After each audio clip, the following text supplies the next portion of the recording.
Welcome to the Ripple Effect, where one story creates waves of connection, laughter, understanding, and change. Come on, it's you guys not serious. You know what hurts the most? We share the real, raw, and incredible stories that spark meaningful conversations. The Ripple Effect, where stories create waves. Nianze dao, mko wazima, you guys are good. Mko wazuri hapo kona, you guys are okay. Welcome so much, karibuni sana. Welcome to a second episode of the Ripple Effect, stories that resonate, and I am your host, Big Future. So today I want to talk about a particular story that happens mostly in campus, na pia sometimes out here. But mostly so much in campus. Kwanza, kuna wale like yeah. But before I give you the spoilers, let's just delve right into the story, and this will be our topic for today that we will be discussing. But we will start with the story. So for one, there's a particular girl. Hey, what? Mention jina yangu tricky kidogo. To meet her, like there's a particular girl. Let's call her today. Let's call her what? Let's call her Faith. Faith has a best friend, tumwite she. So Faith is our main character for this story. Faith ameingia campus mahali hapo, I think about 2 years ago. Ameingia campus kidogo. Maisha first year kidogo maisha inampeleka vizuri. Things are going so well for her and all that, like hana pressure, maisha inambamba tu vizuri. And then lakini kufika mahali hapo, and then something else about Faith ni she's been brought up by a single mom, and then it's just her and her mom. Like, yeah, very strong woman bringing up that one girl. So just the two of them peke yake. So Faith is in campus second year kidogo, maisha ikaanza kumtandika. Unajua kidogo pia nyumbani pia pale mzazi kidogo ni kama finances zinapeleka mama kidogo mbio, and then it's just only her, so she's just like doing her best to give her child the best that she can. But unajua saa zingine kila kitu it's hard kupatia mtu kila kitu, ni ngumu sana saa zingine. So hapa mfika second year kidogo anaangalia mom kidogo ana hustle excess ni kubaya kidogo, things are becoming a bit tricky and she's really struggling. Na mazee nikiangalia hapa hivi kando yangu, there's my best friend anaitwa she is living the life. Ideally we come from almost the same background, lakini yeye no, she's living the life. She's eating life with a big spoon. Wacha nimuulize like anajua anakuwa na mbaba, but I usually know she has mbabas, but I have never bothered kuuliza. Why should I be wasting this beauty, by the way? Talking to this campus boys hapa na hata hawanipati shit. So the girl talked to her friend she, akamwambia ni aje maze, najua unakuwa vile watoka friend alafu unarudi Monday kama uko loaded maze. I also want that life maze, jua lie if you look at me maisha imenyorosha kiplani maze, hadi ni bana advance niko nazo ni zile nilinunua nikiwa first year. Hizi mandege pia kidogo zime beat kiplani. So please tafadhali, I want you to link me up. At least msakai mbaya, come on. Can you do this for a friend? Asishia kamsikize kambi, I thought you'd never ask, man. Na first of all, kwanza ukija when you decide kukuja huku mostly there's no going back. And then number 2, punguza judgments kiasi. Unajua number 1, you may get someone akona do lakini you don't like the way they look like. Unaona? Akona sura yake personal tu asubuhi. Mungu alimuumba sijui ni saa ngapi, but yeah, ukikuja hii side punguza judgment kiasi. Sawa. And nikasema for money I will even be blind to some things. So she kambia ni sawa, no problem. So na particular Friday she aliambia hii weekend hii Friday tunaenda kupeleka place fulani. So nini fair kwa no problem ifika Friday jioni wasichana wamekuwa ready and then need towards wamevaa those shit dresses. Hiyo dress inakuanga inaonyesha your hourglass figure, alafu dress imeanza late alafu ikesha mapema huko hivi chini and then mtu akikuangalia like yeah, that physical appeal because of the dress you're wearing kidogo kuna venye iko na mvuto. So the girls wamechukua Uber blah blah blah to the place they were supposed to the club they were to go to. And then wamefika pale hivyo yeye na Sophie na she wameenda wamechill on the same table. And then kidogo Sophie is like ikono msaje afika, and then akacall mtu wake akamwambia niaje where you, then they say the guy akamwambia niko on my way nakuja. So the girls are just chilling kidogo kidogo. After a few minutes, kuna wazee wawili wakaingia, wakafika. Akamwambia niko hii side sijui fulani. Si wakakuja. So like there are some men like who are in there like early 50s from the look of things. Wanakaa men in their early 50s. So these guys wamekuja wakachilo wakawagotea. They said hi to the girls. So definitely the hugs na nini. Yeah? And then because these are the people with the money, yeah, you have to act so, you have to act so demure, you have to act so polite. And hata kama nasema jokes zenye haziko, jokes ziko nje kwa that's funny actually, but then ni jokes ziko, lakini they are the ones that make the cool. So like lazima ucheke hata kama jokes si funny. So warembo wametulia hapo wanasikiza, wameipiga story kidogo, and then wazesi wameorder meza, wachafue meza kidogo. Then the girls are there having fun. Alafu kiasi si mzee, kiasi wazee ule msewashi akamwambia si tusonge pale hivyo kwa dance floor kidogo. Si shina mtu wake wakajikata, wakajiminus, wakajisubtract, wakajiondoa. Shina mtu wake akajiondoa kuingia dance floor pole. Kwenda dance floor hapo hivyo kidogo kidogo, lakini unajua dance tu pole unapeleka, uwezi peleka mzee mio ndama anguka nayo. Unajua kitambi kidogo unataka aende na atataka wewe, peleka mzee pole. So they and then wameacha komeza nani Fei na the other old guy. So wakaka, so Fei hapo hivyo like them, she's like literally 20 years, 20 or 20, close to 21. Wanapiga story, so mbaki hapa hivyo na this guy see. And then now walikuwa introduced to each other like, yeah, this is my friend here. Washajiona wote kwa meza previously before the drinks zianze kutamba. So each of them is a bit tipsy, but then Faye is a bit cautious kidogo leo, hataki zimbebe. Mtoto wenyewe wakapiga story na mzee kidogo hapo na vibe juu sasa unajua like, yeah, imeshaingia kwa system kidogo, isha knock kiasi kiplan. So that marked the beginning. After the night was just ilikuwa sawa kidogo, wazee na hao wakatoka hapo hivyo. They drove the girls back. Just I think these other old guy alikuwa na first kufika wapi the following day na nini, ndio wakaachana wasichana, but Faye kept in touch with the other guy. I mean Faye kept in touch na ule mse fulani walimit na yeye. So after some wamekuwa kichat over a while, and then constantly sasa hadi they are meeting without she na ule mse wake. So Faye na babes wake, they'd meet, they'd have fun. So wenyewe hadi ameanza kukua anakonga spoiled siku hizi vizuri, vitu kama nini naitwaje, mpaka hadi ameanza kuposting status, I don't do broke boys. Sawa tu, ipo siko ni sawa tu. Ni sawa tu. So Faye yako hapo, she's there, maisha inampeleka at least vizuri saizi. She's also eating life with a big spoon. Things are not so badly off for her. So this one particular time, like things have been so smooth.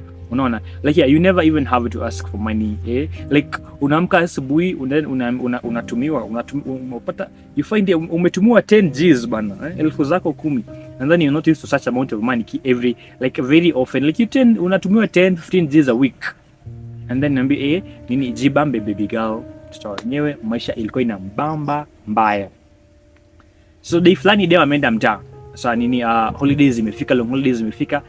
Our girl ameenda home. Kufika home.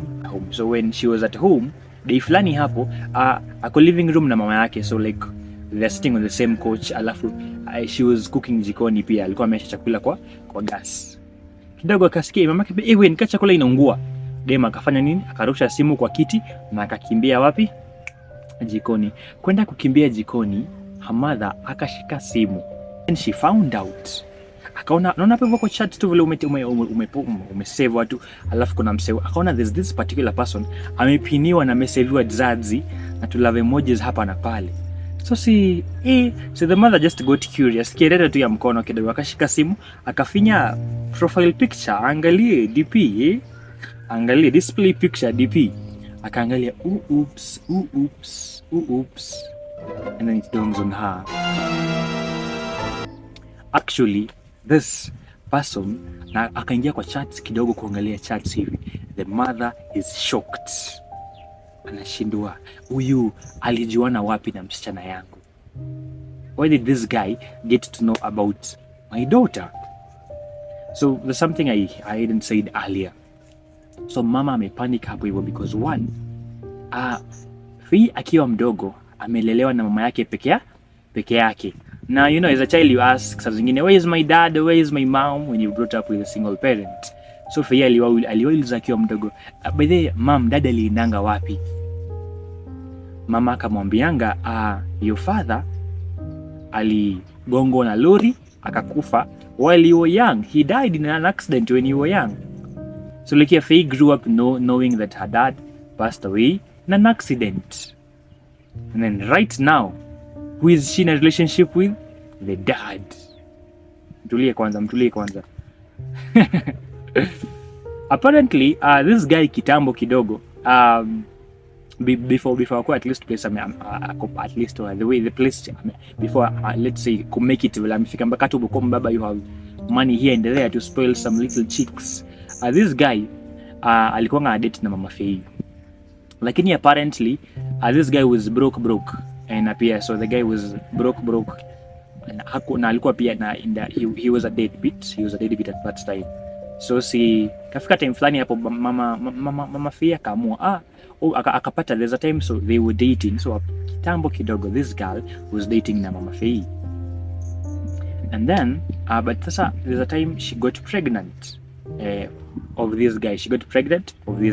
Mimba yenye ni alizaa nani? Fei. But akaona this guy vile anakaa hapa hivi kidogo ni kama hakuna future. This guy hapana. No, hapa ni kama hakuna future. So what do I do? Let me go to someone else. I go sleep with them and then niseme hii pregnancy ni ya nani? Ni yako. Si akaamua hivyo, juu aliamua no, huu mzai hapa sioni future pale mbele na this guy. And then she had her own reasons. Mama ya mwenye msichana akaenda kwa the guy. Kwenda kwa the guy, see the other guy akaambia ni kama after mekana hivyo like you know girls unaweza pata like you're dating someone but you're saying someone on the side like relationships of the 21st century ni very much sad by the way. So this girl,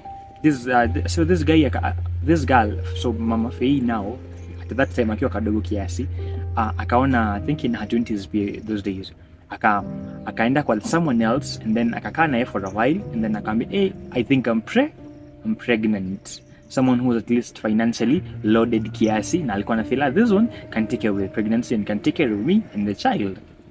So she was right, by the way, she was right. The guy alikuwa so much supportive hadi the woman akazaa and all that. After amezaa mtoto amekuwa mkubwa, the guy is so much supportive, so much supportive. But then ikafika around sijui 3-4 years kiasi hapo the guy akaanza kuwa bit abusive na nini, and then he was not as caring as he used to. Alafu anaanza kutesa mama Fei, then mama Fei akana you know what, I can raise my child on my own. Akajikata hapo peke yake and then akaenda kuanzisha maisha, akaanza kuanza fresh on her own, and then that's how vile amekuwa kilea Fei peke yake all her life, most of her life. So now kuturudi back, this is mama Fei anaangalia simu nani?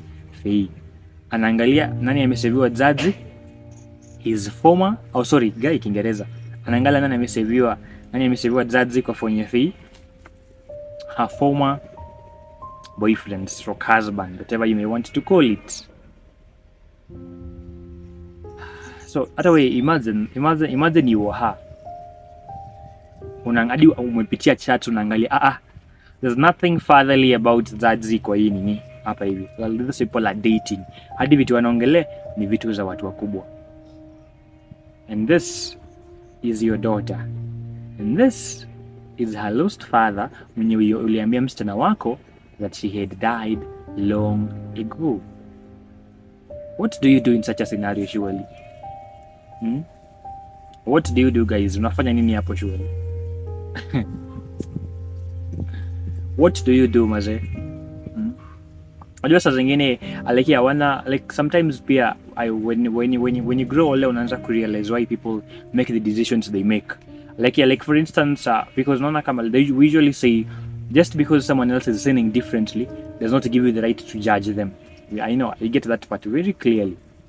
But why I know and then there's that part in sometimes life can get a bit hard, and then some of us may choose the easier way out. Maybe for girls, babas, for men, for men or what around my age or mamas. I don't know, like is it because we lack the patience ya kupitia hard life saa zingine ama ni nini? Like why do we delve so much into juu mostly why do we get into this? Unajua mimi sijui. Like I get your part ya finances but nini, can we wait for a little longer kidogo while you try to work hard on our own or work smart on our own na God tusaidie with a few good friends and people who care about you. Yeah, because like let's say imagine like let's say like for these old men, I get it, pia kuna kwanga na wale wase you grew up ukijuanga kwa mfano madem hawako idhaa yako because one, you don't have the money, and then you're now 40, you're in your 30s or 30s uko late ama 40s ama 50s, and then you now have the money, and then there's a girl particular in a particular campus in Kenya, yeye mwenyewe hajazoea soft life, and you have some cash here and there, uko na cash flow yenye inakujia constantly, and then you can spoil them. So like unajua, like for example udem kwa mfano hajazoea 5,000 pa ukimpea 5,000 which is some pocket change to you, this girl atachizi mbaya.